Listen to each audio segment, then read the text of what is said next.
అందరికి నమస్కారం. చలో పల్నాడు.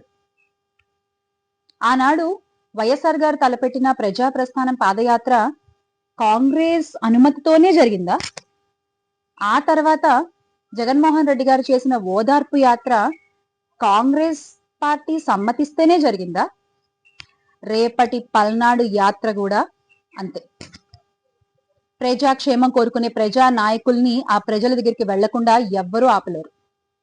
అలాగే జగన్మోహన్ రెడ్డి గారి నుంచి జనంని, జనం నుంచి జగన్మోహన్ రెడ్డి గారిని ఎవ్వరూ వేరు చేయలేరు.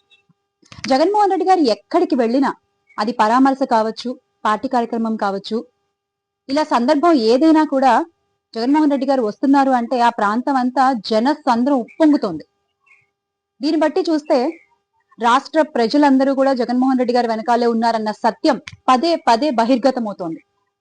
అందుకే ఈవీఎం నాయకులకి జగన్మోహన్ రెడ్డి గారు ఎటన్నా వెళ్తున్నారు అనగానే అంత భయం పుట్టుకొస్తోంది. అందుకే ఆయన ఎక్కడికన్నా వెళ్తున్నారు అనగానే అక్కడ జగన్మోహన్ రెడ్డి గారి భద్రత సరిగ్గా ఏర్పాటు చేయలేకపోవడం, ఆయన పర్యటనకు అనుమతులు నిరాకరించడం లాంటి కార్యక్రమాలన్నీ చేపడుతున్నారు. అందులో భాగంగానే జగన్మోహన్ రెడ్డి గారు రేపు సత్తెనపల్లి మండలంలోని రెంటపాళ్లలో పర్యటన చేస్తాను అనగానే ఆ పర్యటనకి ఆటంకాలు కలిగిస్తున్నారు. పోలీసుల వేధింపులు తాళలేక, తట్టుకోలేక, భరించలేక నాగమల్లేశ్వరరావు అనే వ్యక్తి ఆత్మహత్య చేసుకుంటే ఆ కుటుంబానికి భరోసా ఇవ్వడానికి జగన్మోహన్ రెడ్డి గారు అక్కడికి వస్తున్నారు అనగానే మీకెందుకింత భయం? కూటమి నాయకులు ఎందుకింత భయపడుతున్నారు? ఎందుకింత వణికిపోతున్నారు? పల్నాడు ప్రజలు జగన్మోహన్ రెడ్డి గారికి పలికే స్వాగతం చూసి ఓర్వలేక, లేకపోతే పులివెందుల పౌరుషం అడిగే ప్రశ్నలకి మీ దగ్గర సమాధానం లేక?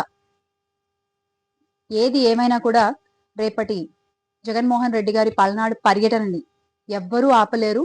ఆ కుటుంబానికి జగన్మోహన్ రెడ్డి గారు భరోసా ఇచ్చి అక్కడ పల్నాడు ప్రజల్ని పలకరించి వస్తారు.